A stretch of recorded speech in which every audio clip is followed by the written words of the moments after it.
La vida abundante, una frase que comúnmente, no solamente en este tiempo, sino a través de los tiempos, ha sido malinterpretada por muchos, con el significado, colocando el significado de una vida cristiana en la que lo caracteriza, esa vida cristiana, es el hecho de tener en esta tierra, a partir de ser creyentes, una vida de abundancia material.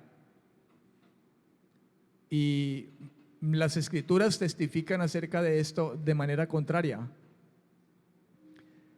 Si ser cristiano, si ser creyente, si llegar al evangelio significa que Dios nos da una vida abundante de la perspectiva material, entonces no habrían pobres en medio de las congregaciones,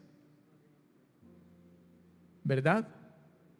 Nadie sería pobre, porque todos tendríamos mucha abundancia de dinero, de casas, carros, etcétera.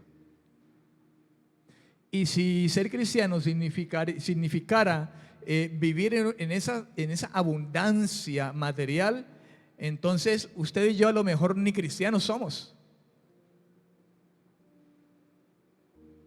¿verdad?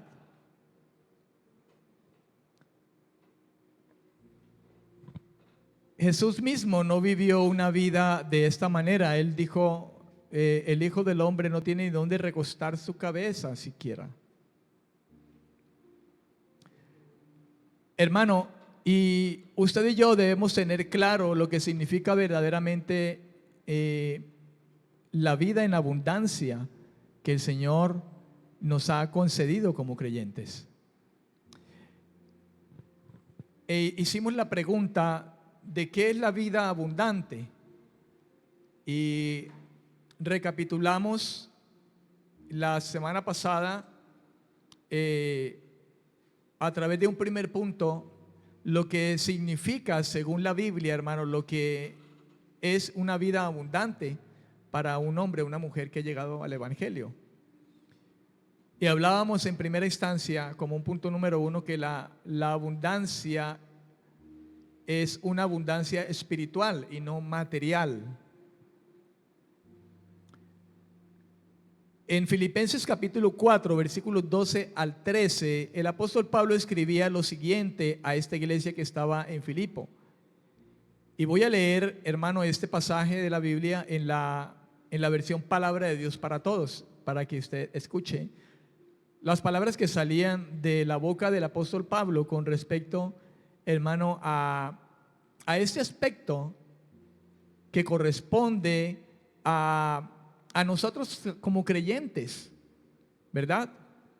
Pablo decía, yo sé cómo vivir en pobreza o en abundancia. Note usted que está hablando un hombre de Dios como usted y como yo. No obstante, siendo un creyente, un cristiano, alguien que ha llegado a la gracia por el Señor, y aunque es un hombre de Dios, dice que él sabe vivir aquí en esta tierra de cualquier forma que le toque, de cualquier manera que le toque, o bien en pobreza, o bien en abundancia, o bien teniendo o no teniendo. Pablo continúa diciendo, conozco el secreto de estar feliz en todos los momentos y circunstancias. 2 puntos, dice aquí en esta versión: pasando hambre o estando satisfecho, teniendo mucho o teniendo poco. Puedo enfrentar cualquier situación porque Cristo me da el poder para hacerlo. ¿Cuántos dicen amén? ¿Usted recuerda el todo lo puedo en Cristo que me fortalece? Cuando habla de todo lo puedo en Cristo que me fortalece, Pablo se está refiriendo a este contexto de estar en medio de este mundo con necesidad o con abundancia, perseguido o no perseguido, con hambre o satisfecho, con mucho o con poco. Dice, todo lo puedo en Cristo que me fortalece. A veces hemos tomado ese todo lo puedo en Cristo que me fortalece también bajo un contexto diferente. Como que Dios está obligado, Cristo está obligado porque Él está conmigo y Él me fortalece a poderme dar todo lo que yo necesito o hacer todo lo que yo quiero lograr. Pero es totalmente distinto. Pablo dice, todo lo puedo en Cristo sea cual sea mi situación. Tenga hambre o esté saciado, esté perseguido o no, tenga mucho o no tenga nada. Todo lo puedo en Cristo. ¿Sabe que Cristo, todo lo podemos en Cristo? No solamente, hermano, hace alusión al hecho de no tener, cuando no tengo. También hace alusión cuando tengo quizá mucho y Dios me ha permitido tener. Aun cuando yo soy alguien que llega a tener mucho, mucha abundancia, también el que me fortalece a mí es Cristo en medio de esa abundancia. Porque la abundancia de bienes, hermano, al que verdaderamente no está en el Señor, no llega a estar en el Señor, también lo aparta.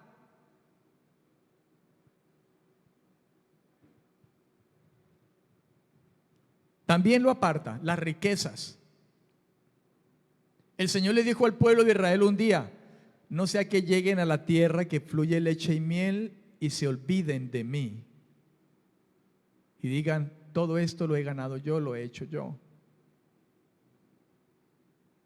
Dios le advirtió, hermano, al pueblo de Israel, cuídense de no olvidarse de Jehová vuestro Dios cuando entren a la tierra donde fluye leche y miel, donde hay abundancia, tierra de vides, de ríos, de fuentes. Cuídense de no olvidarse del Señor vuestro Dios. Dios se lo advirtió al pueblo de Israel. Eso mismo pasa hoy en día, hermano.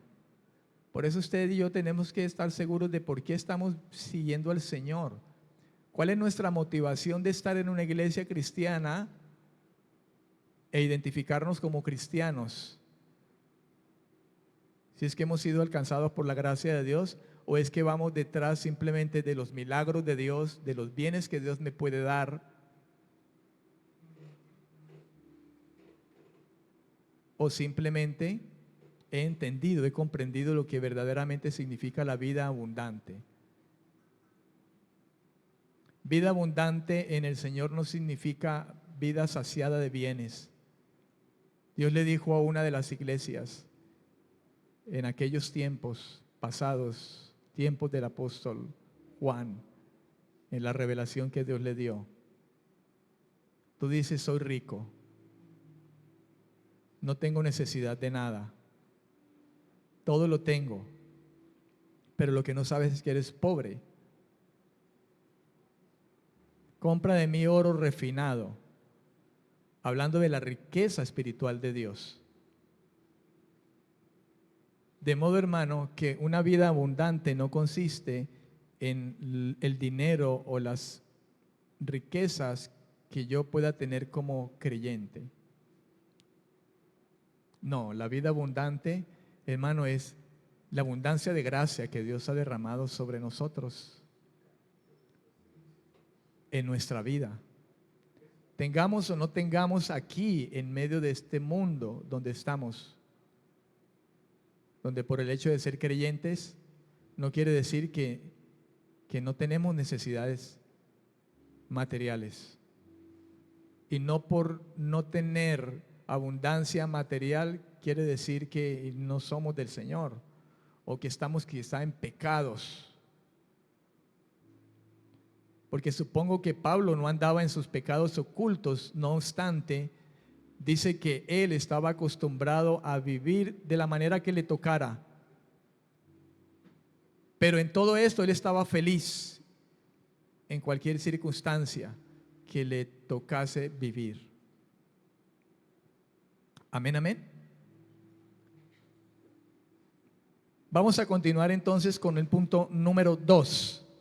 Punto número 2. ¿Qué es la vida abundante? Punto número 2.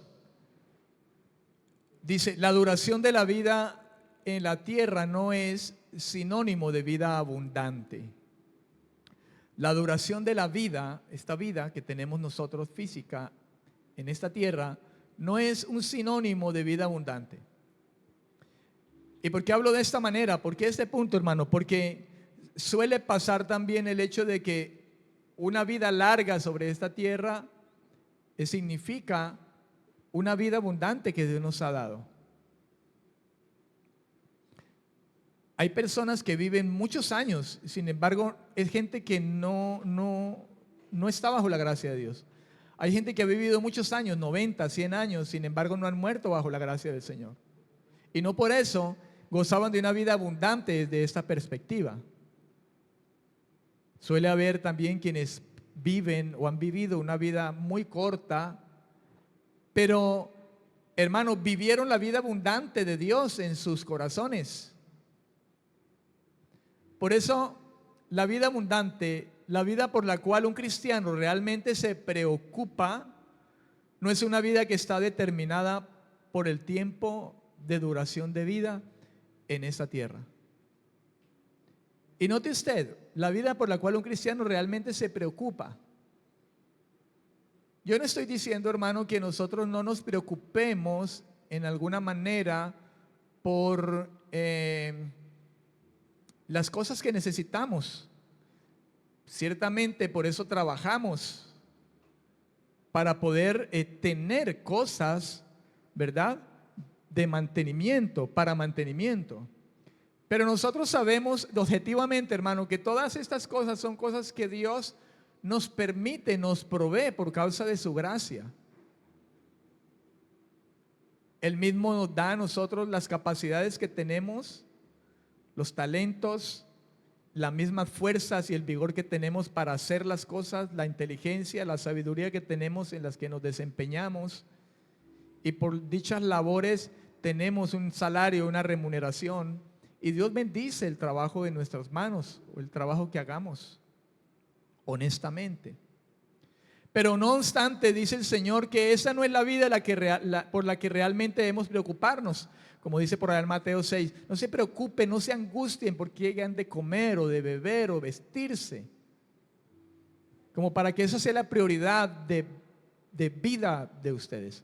No, sino que más bien la vida que realmente, hermano, nosotros sigamos sea la vida, hermano, que consiste en el hecho de vivir en una relación correcta con Dios. Esa es la clase de vida por la cual realmente usted y yo como cristianos nos preocupamos. ¿Cuán riqueza tenemos nosotros, hermano, concedida por Dios por causa de una relación que usted y yo tengamos con Dios? Esa riqueza que cuando nosotros vivimos en la comunión correcta, relación correcta con Dios, hermano, se manifiesta en una vida de santidad, en una vida de justicia, en una vida en la que la presencia de Dios está manifiesta en todo lo que hacemos, pensamos, hablamos, actuamos, en la que la vida de Dios se manifiesta en nosotros a pesar de nuestra imperfección humana. Es eso precisamente lo que consiste el hecho de que usted y yo, pobres o ricos, en cuanto a lo material se trata, vivimos una vida abundante dada por Dios, hermano.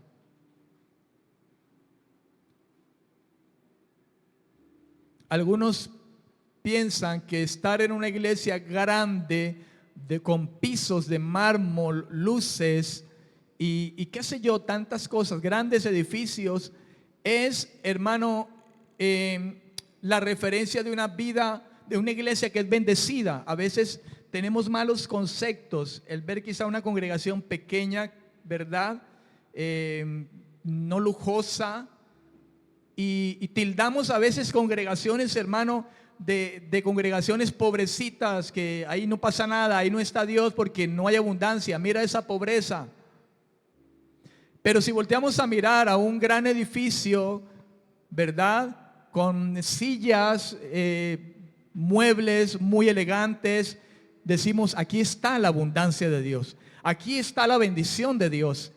Y es triste que cuando hablamos muchas veces de la bendición de Dios, nuestra mente es tan rápida, hermano, que va a parar en el aspecto económico, material. Cuando de hecho decir que estamos bendecidos por Dios objetivamente no es el hecho de estar saciados de abundancia material, sino saciados de la gracia del Señor en nuestros corazones. Y esto no es pensar mediocremente, porque algunos quizá puedan decir, piensas mediocremente. No, es pensar correctamente, bajo el propósito de Dios. Dios dijo que por lo material no nos preocupáramos en absoluto, que nuestra única preocupación, hermano, sería solamente el asegurarnos de estar buscando que el reinado de Dios esté en nosotros, que el señorío de Dios esté en nosotros, porque lo demás Dios sabe que lo necesitamos y Dios te va a proveer, Dios te va a vestir, Dios te va a dar, de alguna manera te lo va a dar. Y ahora cuando digo Dios te va a vestir, no estoy diciendo que me voy a quedar sentado esperando a que Dios me tire la ropa, los zapatos, no. Estoy diciendo que confiemos porque Dios de la manera como Él quiera lo hará. Si bien lo hará dándote gracia a través de otras personas o si bien va a bendecir tus manos, va a bendecir tu vida, va a bendecir la obra de tus manos, de tu trabajo.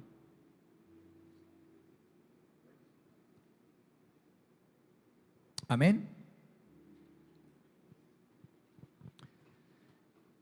De modo, hermano, que la vida abundante por la cual un cristiano realmente, escuche esa palabra, realmente se preocupa, no es una vida que está determinada por el tiempo de duración en esta vida y todo lo que pueda lograr además, como hablamos en el primer punto, sino de su relación con Dios.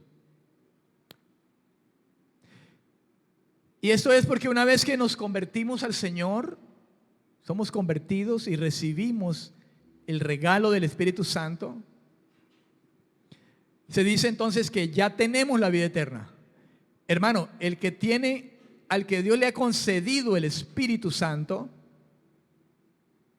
puede estar seguro, hermano, de que tiene la vida abundante de Dios ya en su vida, que tiene la vida eterna de Dios en su vida, aunque por supuesto no en plenitud como tal. En primera de Juan capítulo 5, versículo 11 al 13, Juan escribió lo siguiente y dijo, y este es el testimonio, dijo Juan, primera de Juan 5 del 11 al 13, este es el testimonio, que Dios nos ha dado vida eterna. ¿Cuántos dicen amén? Que Dios nos ha dado, note usted, hermano, nos ha dado, tiempo pasado, ya. Y esta vida está en su Hijo, dice Juan. El que tiene al Hijo tiene la vida. El que no tiene al Hijo de Dios no tiene la vida. Y esta vida, entiéndase, vida eterna, vida abundante. Estas cosas os he escrito a vosotros que creéis en el nombre del Hijo de Dios, para que sepáis que tenéis vida eterna y para que creáis en el nombre del Hijo de Dios. ¿Cuántos dicen amén? Hermano, la aceptación de Jesucristo como Hijo de Dios no es meramente un hecho intelectual. Que usted y yo hayamos aceptado al Señor, hermano, no debe ser una simple convicción o un hecho intelectual, algo que simplemente lo sabemos de aquí. No, no se trata simplemente de eso. Por Él, por el Señor, ya ahora, hermanos, los creyentes tenemos parte de la vida eterna. Es lo que dice Juan en esos versículos que hemos leído. No se trata de un conocimiento intelectual. No, sí, tengo vida eterna. Es un conocimiento intelectual. No, no lo es. No es un mero entendimiento o conocimiento intelectual que Dios nos ha concedido. Por él, antes, contrariamente, ya ahora los que somos creyentes tenemos parte de la vida eterna. Alguien que esté ajeno a Cristo, es imposible que participe de esta vida. ¿Escuchó eso? ¿Cuántos tienen oídos para oír en esta mañana? Alguien que esté ajeno a Cristo. ¿Quién es alguien ajeno a Cristo? Alguien ajeno a Dios. Cristo es la vida de Dios. Cristo es la salvación de Dios. Cristo es el camino a Dios. Alguien que esté ajeno a Cristo, es imposible que crea que tiene vida eterna. Pablo dijo a los corintios un día: examinaos si estáis en la fe. Se lo habló a la iglesia de los corintios. Esa frase que habló Pablo a los corintios, hermano, me da a entender a mí, de hecho, de que la iglesia de Corinto toda no era iglesia. Todos no eran iglesia. Por eso dijo: examínense cada uno si verdaderamente están en la fe. Pablo dijo a los romanos de igual manera, capítulo 8, dijo: nosotros no vivimos según la carne, sino según el Espíritu. Si es que el Espíritu del Señor está en vosotros. Lo que me da a pensar a mí de alguna manera también que en la iglesia de Roma muchos eran ajenos a Cristo y por tanto vivían en la imposibilidad de participar realmente de una vida abundante o de una vida eterna ya dada por Dios mediante su Espíritu.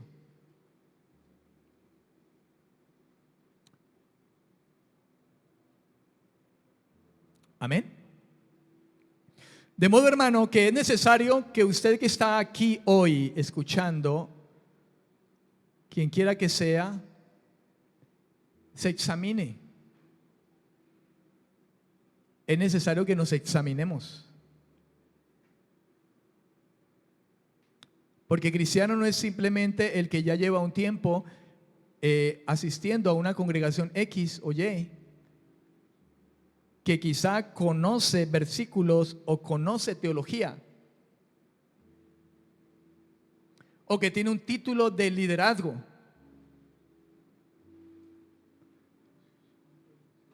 Contrariamente a esto, se trata de nacer de nuevo.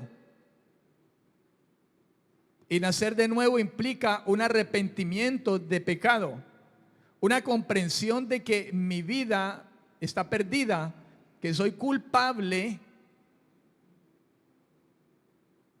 y que he cambiado de dirección mi vida para no pecar más contra Dios. Y llegado a esto, abrazar la fe, que significa confiar plenamente en lo que Dios dice a través del Evangelio. Aceptarlo, que estoy condenado, que estoy perdido, que no tengo salvación por mis méritos, pero que Dios extiende su favor. Él paga el precio por mí, muriendo en esa cruz, ¿verdad? Y ahora la deuda pagada por mí me favorece y Dios pone la justicia de Cristo en mi vida, y por medio de esa justicia voy a entrar al trono de la gracia de Dios como herencia.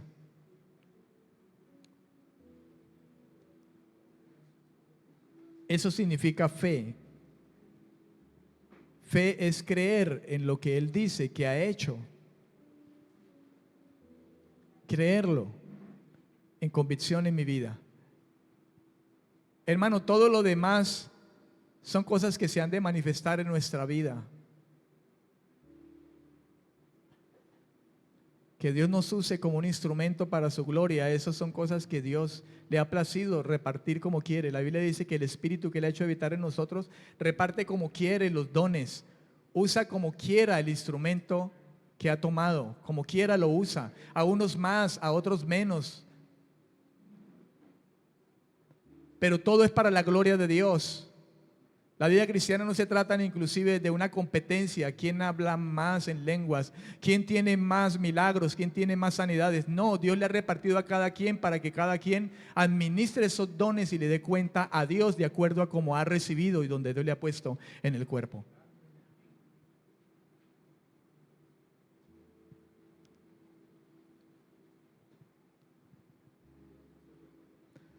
No obstante, es verdad que Dios demanda, si siquiera un solo talento Dios nos ha dado. Dios le ha dado a muchos 10, a otros 5, a otros 1, lo que implica que Dios reparte dones como quieras y capacidades.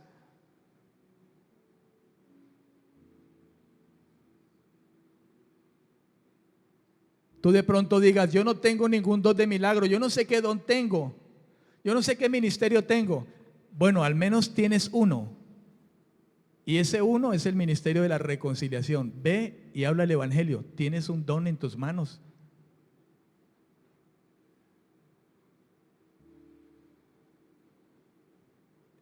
Tienes un ministerio. Todos tenemos siquiera un solo ministerio que nos ha sido encomendado.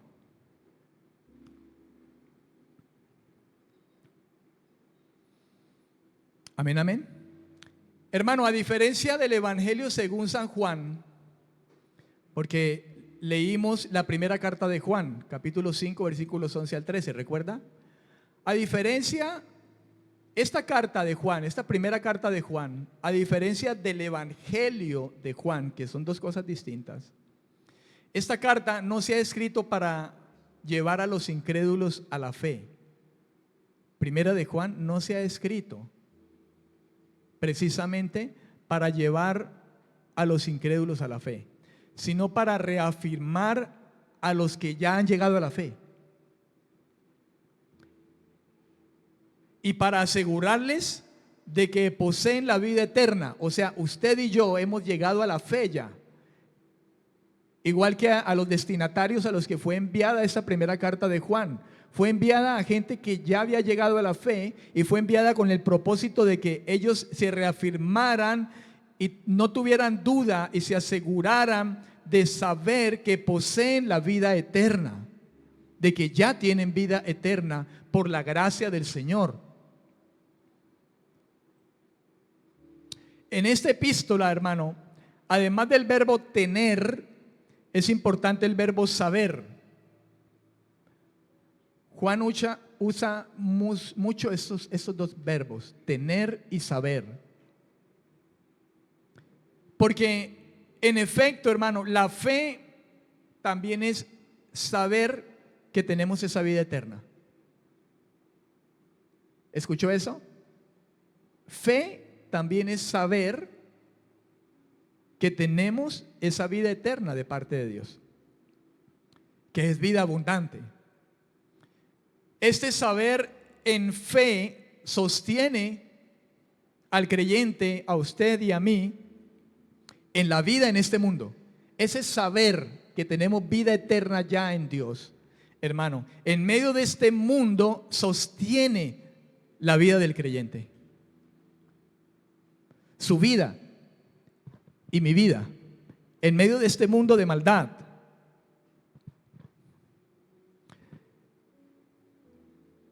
En el diccionario, la palabra tener, el diccionario de las palabras griegas, y me refiero a el verbo tener que utilizó Juan en esta carta, es el verbo hecho, sin H al comienzo, ¿verdad? Como escribir hecho, pero es sin H, hecho.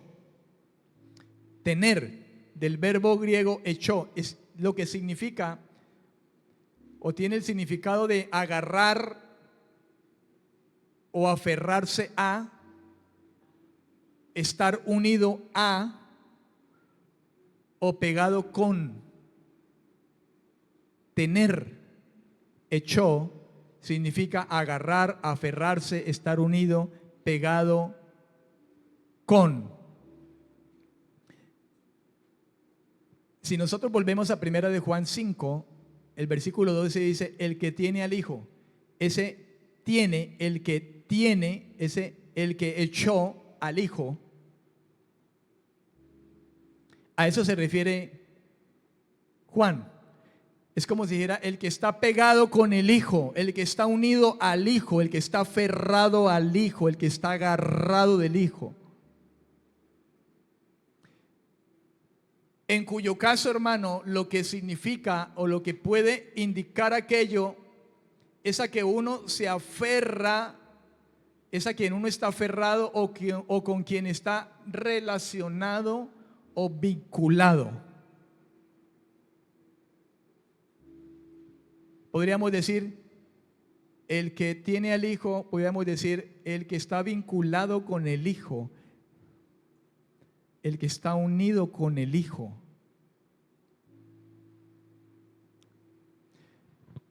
La traducción al lenguaje actual, primera de Juan 5:12, versículo 12, que le he dicho ahora, que leímos en la Reina Valera 1960, en la traducción al lenguaje actual, mire lo que dice, primera de Juan 5:12. Dice, si vivimos unidos al Hijo de Dios. Ese unidos, hermano, viene de este hecho, que significa, es como si dijera, si vivimos pegados al Hijo de Dios, si vivimos estando unidos al Hijo de Dios, si vivimos aferrados, agarrados al Hijo de Dios, tenemos vida eterna. Y la traducción al lenguaje actual continúa diciendo, si no vivimos unidos al Hijo de Dios, no tenemos vida eterna. ¿Usted recuerda que la Biblia dice que el Señor nos ha unido a Él? Estamos unidos a Cristo por el Espíritu, ¿verdad? Ahora, la segunda palabra que Juan utiliza es la palabra saber. Saber. Amén. Saber. Él dice en el versículo 13, dice, para que sepáis que tenéis vida eterna. Para que sepáis. Ese sepáis, pues, es el verbo saber.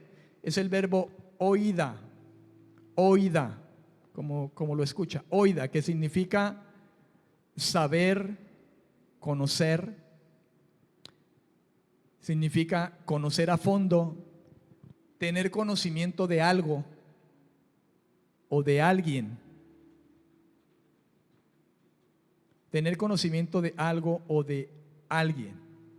Hermano, lo cierto aquí, de parte de Juan, es que Juan y los lectores de esta carta, y nosotros también ahora, saben con certeza que son de Dios. Saben con certeza, dice, para que sepáis que tenéis vida eterna y para que creáis en el nombre del Hijo de Dios. En primera de Juan 5:19, Juan decía a sus lectores, y ahora nosotros también que estamos leyendo esto, Juan decía, sabemos que somos de Dios, sabemos, tenemos conocimiento, conocemos a fondo. ¿Comprende? Oída. Saber, oída u oída. Sabemos, conocemos a fondo que somos de Dios. Tenemos conocimiento de que somos hijos de Dios. Y el mundo entero está bajo el maligno.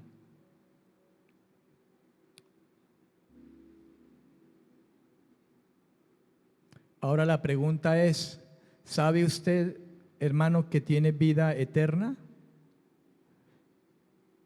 ¿Tiene usted vida eterna? ¿Está unido a Cristo? ¿Está agarrado? ¿Está aferrado? Este estar aferrado o agarrarse no es simplemente un conocimiento intelectual, hermano. Es algo espiritual que Dios mismo ha provocado en nosotros por causa de su gracia y de que nosotros nos hemos arrepentido y abrazado la fe realmente. Amén.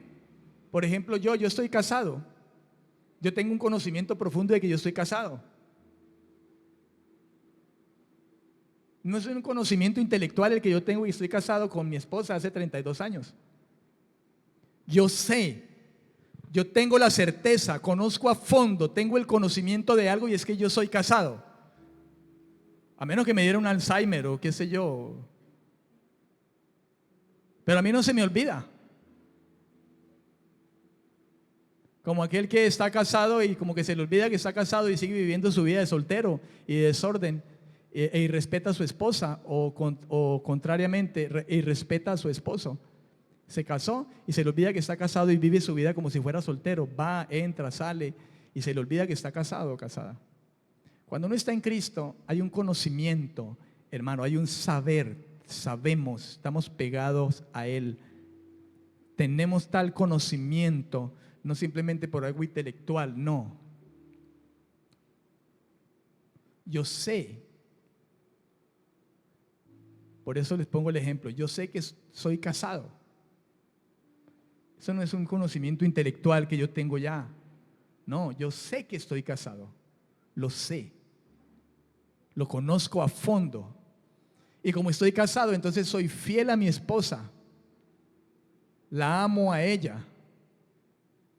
Trato de serle fiel. Soy tentado en muchas ocasiones, pero trato siempre de serle fiel. Guardo mi mente, guardo mis ojos.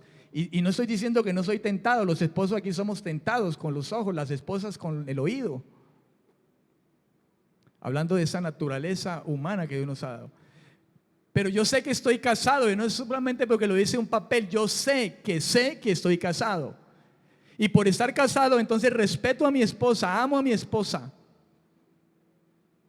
Le soy fiel. Lo mismo es ser creyentes, hermanos. Sabemos que estamos pegados, aferrados con el Señor. Por tanto, yo no quiero serle infiel. Honro al Señor como yo honro a mi esposa y mi esposa me honra a mí.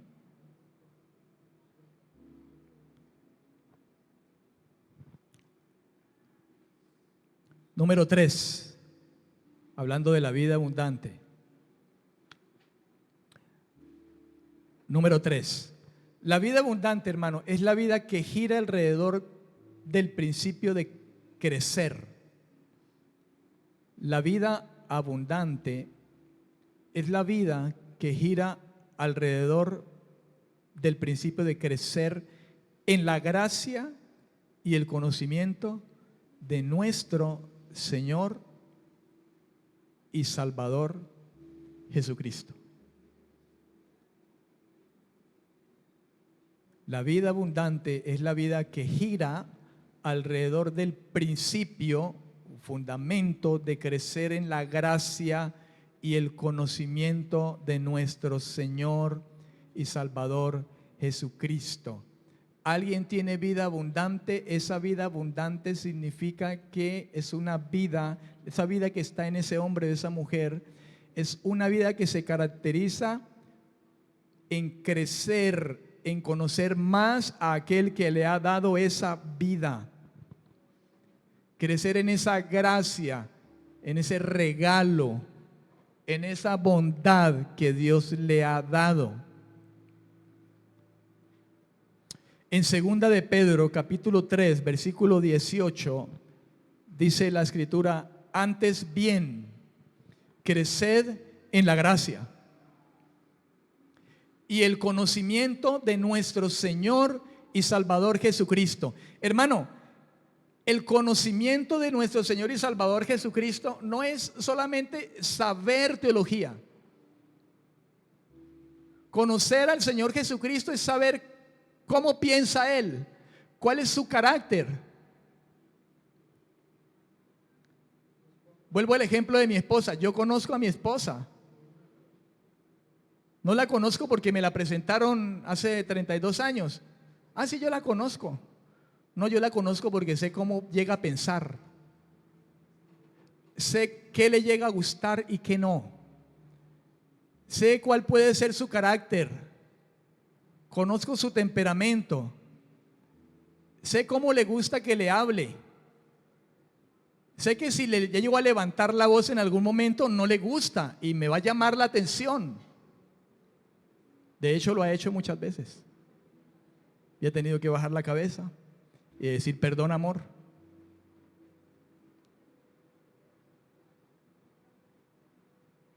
¿Usted está comprendiendo en esta mañana lo que le estoy diciendo?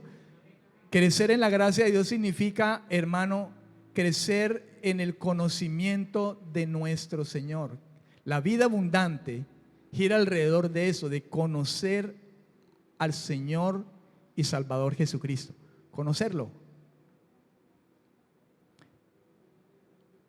El que no vive una vida de santidad, cuando hablo de vivir una vida de santidad, el Señor nunca habló de una vida perfecta, porque Dios lo sabe, que una vida perfecta de santidad solamente el Señor Jesús. De ahí que hemos recibido de su gracia y se sentó a la diestra del Señor, y es el Señor. Pero si alguien conoce al Señor Jesucristo, vive una vida de santidad. Y una vida de santidad no es una vida mojigata. Una vida de santidad parte, hermano, de vivir los principios de Dios, el consejo de Dios, la justicia de Dios, las actitudes correctas, la conducta correcta, la moral correcta.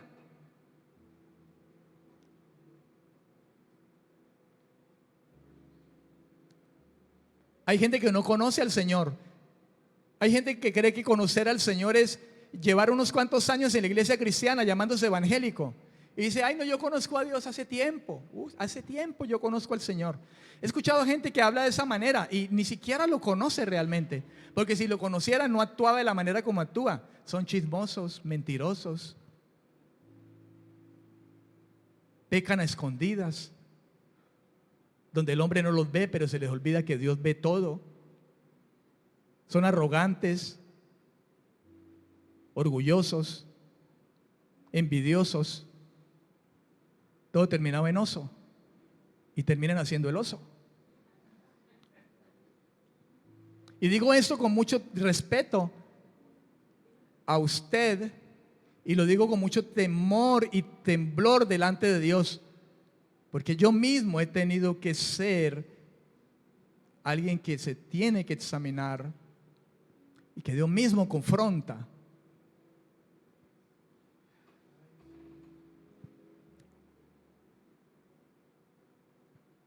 Ruego a Dios siempre, guárdame de ser un religioso. Cuando llegué al Señor y no soy el mejor creyente, el mejor cristiano y el mejor pastor, habrá muchos pastores mejores que yo. Muchas personas más llenas de gracia quizá que yo. Pero cuando llegué al Señor y Dios le plació llamarme de mi vida perdida, le dije a Dios, algo que le dije a Dios, no quiero ser religioso. Yo no quiero ser un religioso. Alguien que simplemente hace lo que hacía antes, cuando supuestamente creía en Dios.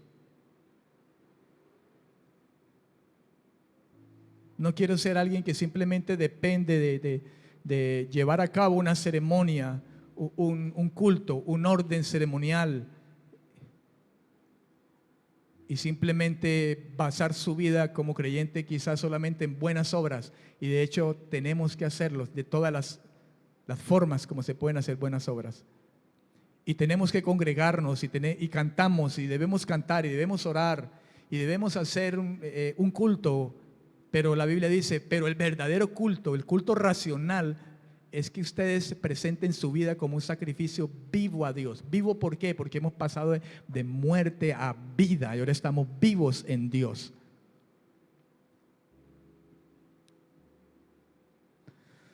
¿Cuántos dicen amén? Hermano, Pedro habla de que la vida abundante es un proceso continuo de aprendizaje, de práctica y maduración. Alguien que tiene vida abundante es alguien que está aprendiendo, esa práctica se queda en su alma, aflora de su alma o de su corazón, y lo posterior a esto es reflejar una vida madura.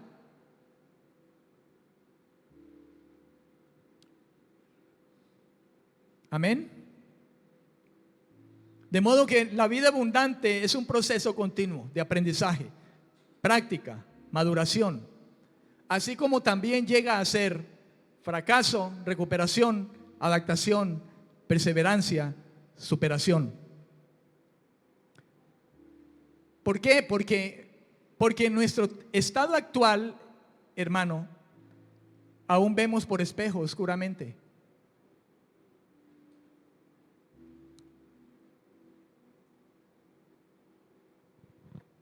¿Por qué hablar de que en la vida abundante podemos hablar de fracaso, de recuperación, de adaptación, de perseverancia y superación? Porque estamos en esta carne. Y el que llega a vivir esa vida abundante de parte de Dios, con esa vida abundante, tiene la capacidad, en medio de esta carne en que estamos, hermano, cuando fracasamos de alguna manera,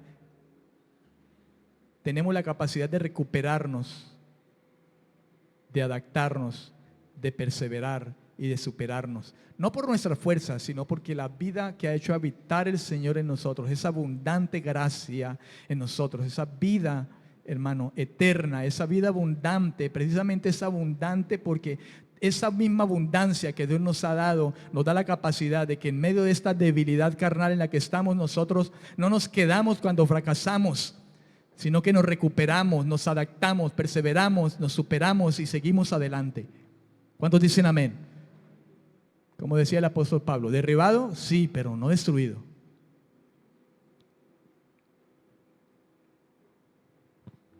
En 1 Corintios capítulo 13, versículo 12, decía Pablo, ahora vemos por espejo, oscuramente, mas entonces veremos cara a cara.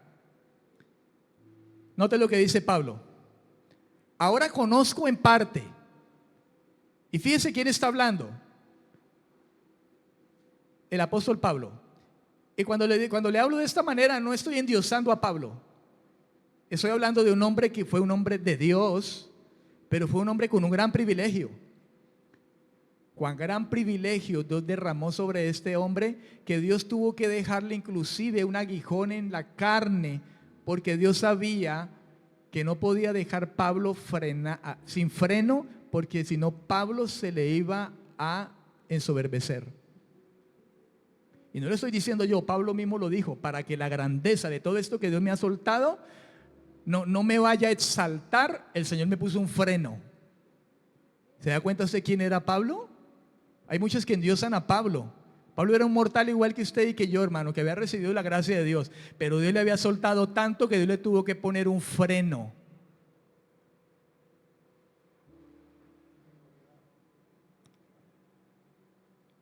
Para que la grandeza de las revelaciones no le exaltara. Pablo tenía un problema de orgullo en su vida pasada. Quizá le habían quedado secuelitas por allí y Dios lo sabía. Por eso le dijo, no, pásate mi gracia. No te voy a quitar ese aguijón. Y Pablo lo supo. Quizá en esa última oración que hizo, dijo 3 veces he orado. Quizá la tercera vez el Señor le dijo, mira Pablo, esta es la tercera vez que vienes y te voy a decir, no te lo voy a quitar para que no te me vas a ensoberbecer. Bástate mi gracia. Eso no lo dice la Biblia, ¿no? Así literalmente. La Biblia dice que Pablo oró al Señor 3 veces, pero le dijo, bástate mi gracia. Y Pablo mismo dijo que él sabía. Por eso no volvió a orar. Dice que oró 3 veces. Ahora conozco en parte, pero entonces conoceré cómo fui conocido. Mire cómo dice la PDT, Palabra de Dios para Todos. 1 Corintios 13, 12 dice, sucede lo mismo con nosotros, dice. Ahora vemos todo como el reflejo tenue de un espejo oscuro. Pero cuando llegue lo perfecto, nos veremos con Dios cara a cara. Ahora mi conocimiento, dice Pablo, es parcial. Es parcial. Pero luego mi conocimiento será completo. Conoceré a Dios tal como Él me conoce a mí. Pablo usa la imagen de un espejo. Según el comentario bíblico habla de que lo que usó Pablo, la imagen que estaba usando era la de un espejo de mano. Un espejo de mano. Y lo decía para referirse a un reflejo indirecto e incompleto.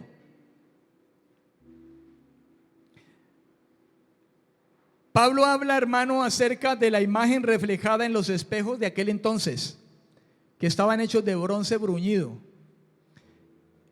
Era algo que no mostraba muy claramente el rostro, quizá, digámoslo de esta manera, por el hecho de ser de bronce bruñido. Era mucho más oscuro y menos nítida que la realidad. Como cuando usted se mira en un espejo y usted dice, no, pero este espejo no me deja ver con nitidez. O cuando se mira usted, por ejemplo, en una qué sé yo, una lámina, y está tan brillante que usted se mira, ve el reflejo ahí, pero usted no puede ver al detalle. Es tenue. Es el ejemplo que Pablo utiliza hablando de ahora, de cómo estamos en esta gracia. ¿Sabe, hermano? Ahora vemos como oscuramente. Hay algo parcial, ¿verdad? Pero Pablo dice de que entonces, cuando llegue el tiempo, hermano, de la manifestación de Dios y nuestra manifestación con Él, en la que veremos todo con claridad. Lo mismo puede decirse de los dones espirituales.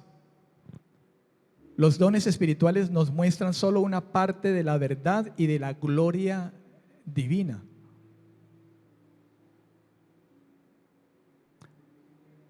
Permaneciendo muchas cosas aún incomprensibles para nosotros. ¿Ves? Así como decía Pablo, ahora conozco en parte, pero entonces conoceré cómo fui conocido. En 2 Corintios 5, 7, creo que es, dice, por fe andamos, no por vista. Andamos por fe. ¿Qué significa andar por fe? Significa andar confiando plenamente en lo que Dios me ha dicho, aunque ahora no lo pueda ver. Por eso no ando por vista.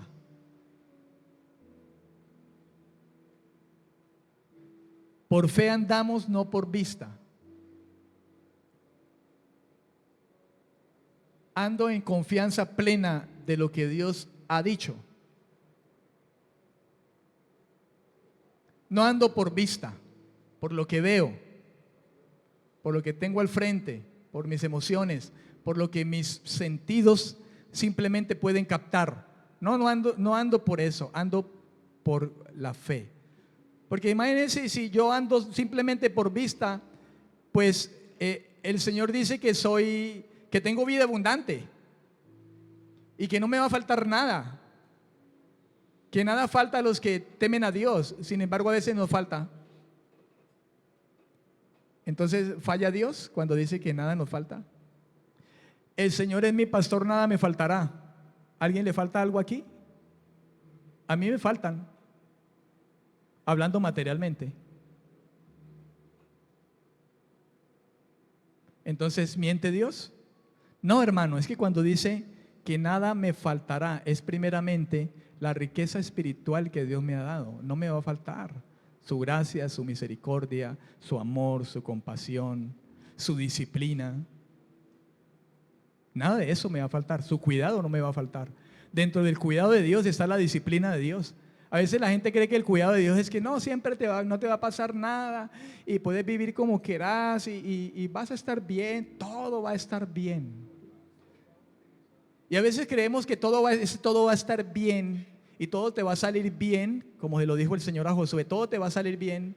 Pensamos que nunca va a haber problemas, ni me voy a enfermar, ni va a haber dificultades. No, hermano, que todo me va a salir bien. Es que aún cuando esté en escasez o en problemas o dificultades aquí, todo va a estar bien porque Dios todo lo tiene completamente calculado en su dominio y control. Señor, usted me dijo que todo iba a estar bien, pero mira lo que está pasando ahora. Mira la calamidad familiar que está pasando. Usted dijo que todo iba a estar bien. Entonces, ¿qué pasa, Señor? No estamos bien. Tenemos una calamidad familiar. Entonces, ¿dónde está tu promesa? No, el estar bien es que aún en esas cosas, la paz de Dios, el entendimiento de Dios va a estar presente en nosotros. Que todo vaya a estar bien no quiere decir que aún estando en este mundo no vamos a tener dolor. no íbamos a pasar por problemas y dificultades, sino que en medio de eso todo va a estar bien. ¿Por qué? Filipenses 4:13, ¿recuerda? Todo lo puedo en Cristo que me fortalece. Por eso va a estar bien todo, porque Cristo es mi fortaleza. Y a su nombre.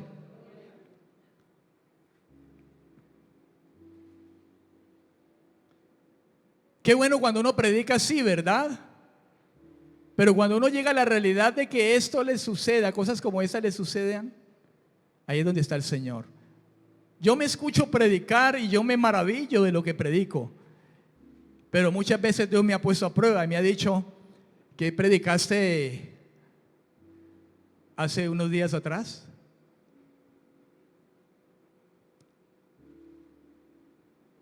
Es glorioso hablar de estas cosas, hermano, que son las verdades de Dios.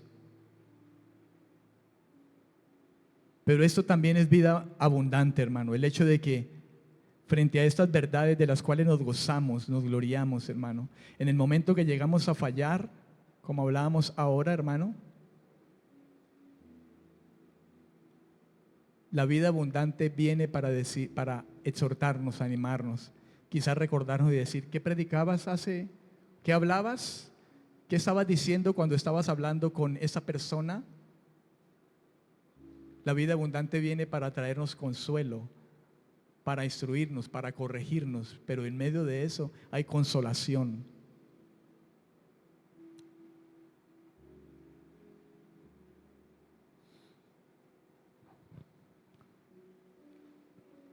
¿Cuántos dicen amén? ¿Cuántos le dan la gloria al Señor en esta mañana? Amén. Un día veremos a Dios cara a cara y le conoceremos completamente, tal como seremos conocidos completamente. Ya no lucharemos con el pecado y la duda. Esto será la vida abundante finalmente realizada. Aunque somos naturalmente deseosos de cosas materiales como cristianos, nuestra perspectiva de la vida debe ser una vida que implica una transformación radical y profunda, donde se abandona una vida basada en los deseos y valores del mundo y se abraza una nueva perspectiva inspirada en la voluntad y los principios de Dios. ¿Escuchó usted eso? Voy a leerlo de nuevo. Aunque somos naturalmente deseosos de cosas materiales como cristianos, que sí o que no, nuestra perspectiva de la vida debe ser una vida que implica una transformación radical y profunda, donde se abandona una vida basada en los meros deseos y valores de este mundo y se abraza una nueva perspectiva de vida que está inspirada en la voluntad y los principios de Dios. Aquí.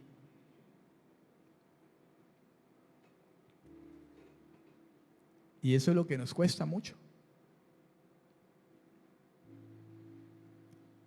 Amén. Romanos 12:2 dice: no os conforméis a este siglo, sino transformaos por medio de la renovación de vuestro entendimiento, para que comprobéis cuál sea la buena voluntad de Dios, agradable y perfecta. Pablo dice: no se amolden a la manera de vivir de la gente. Nosotros no podemos andar como Vicente, que anda para donde va la gente. El cristiano no anda como Vicente, que anda detrás de donde va la gente. Nosotros no podemos pensar o andar como el mundo piensa, anda, actúa.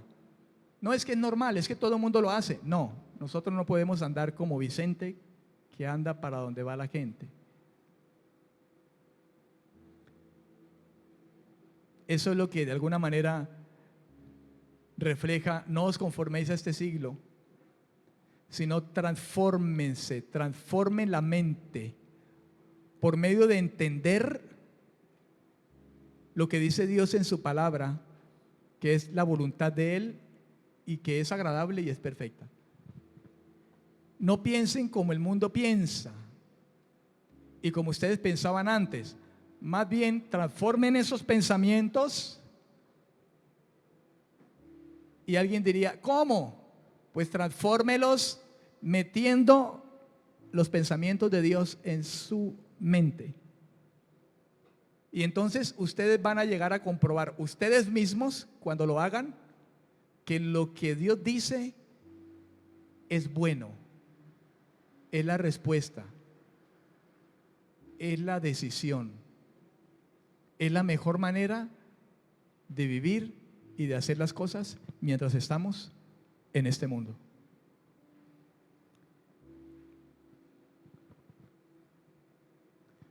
Pero a veces no solemos, hermano, hacer esto, sino que miramos el ejemplo de fulano, de fulano, de fulano.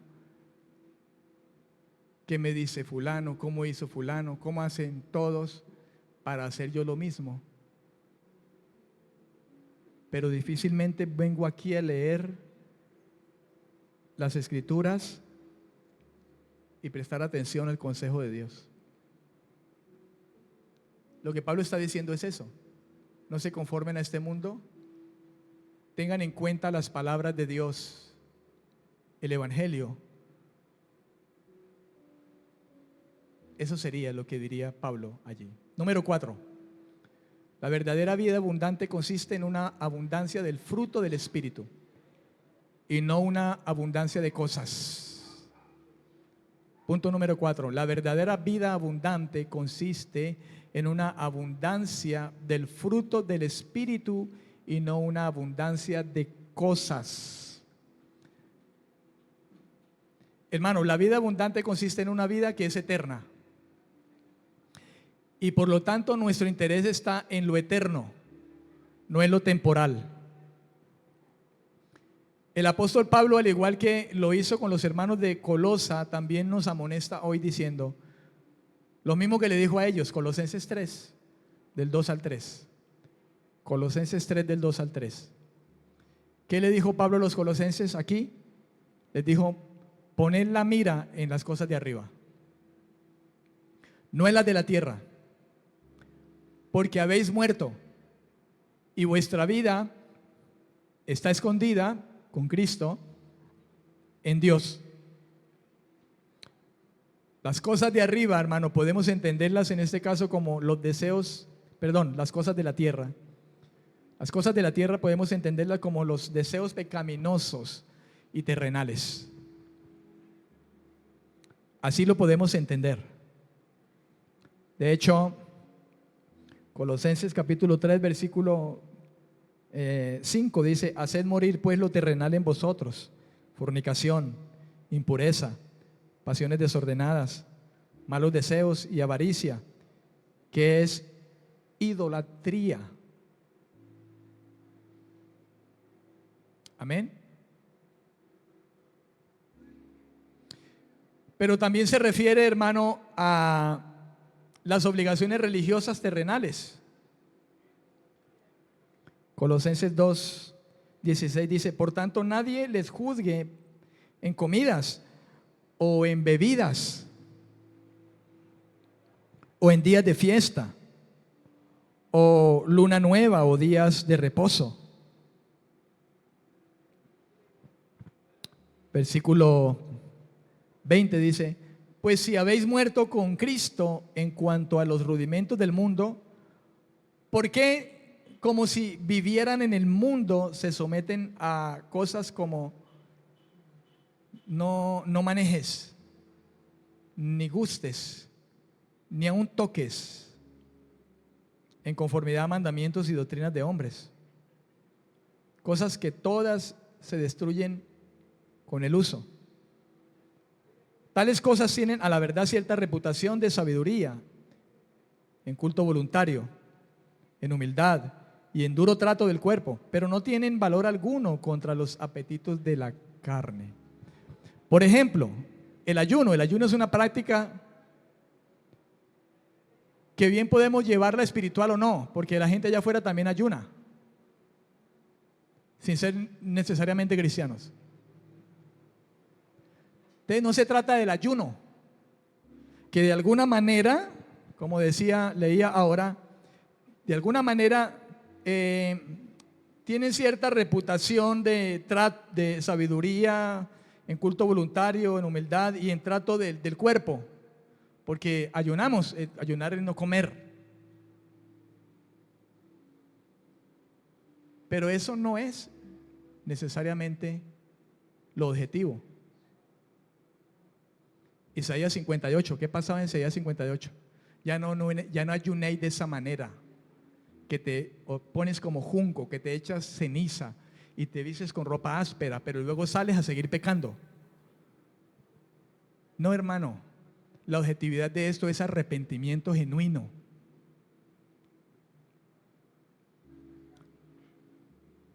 Nosotros no podemos llegar quizá en el día postrero, cuando nos presentemos delante de Dios y decirle: Señor, yo ayuné, yo di diezmos de todo, hice milagros, sanidades y gloria al Señor.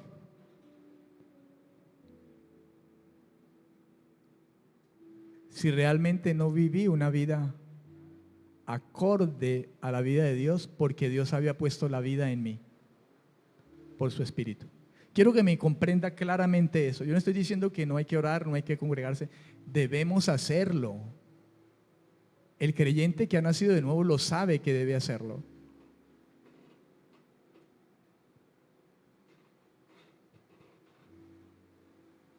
Pero a veces, hermano,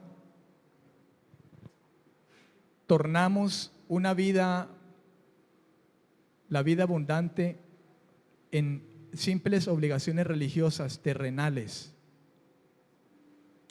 que a veces quizá puedan llegar a acaparar por completo nuestra mente. Ayunar, sí, ayune, pero hágalo con el corazón correcto y hágalo con una actitud de arrepentimiento, de dolor, de anhelo por Dios. No por convencer a Dios y torcerle la mano a Dios. No ayunar por forzar a Dios para que Dios le diga sí a una petición. Porque si Dios dice que no,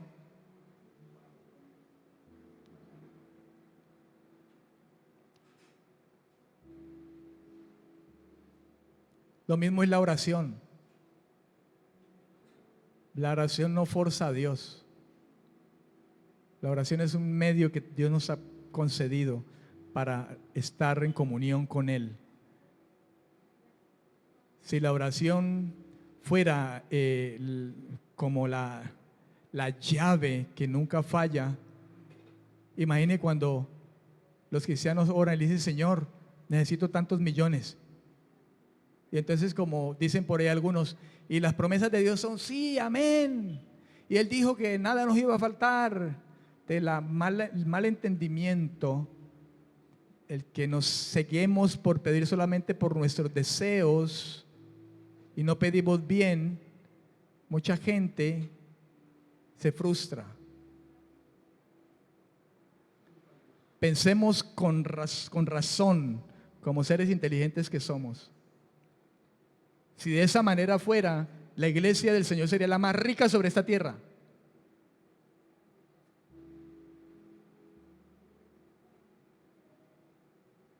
Porque pedid y se os dará, entonces voy a pedir todo el dinero del mundo. Y como Él dice, se os dará y Dios no miente, pues Dios me lo tiene que dar.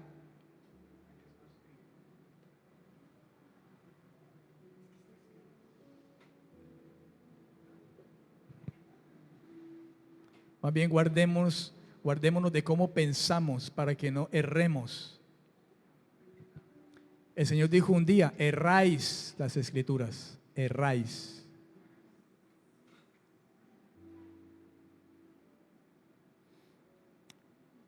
Amén, amén. Oremos al Señor, hermano. Padre, gracias por tu palabra.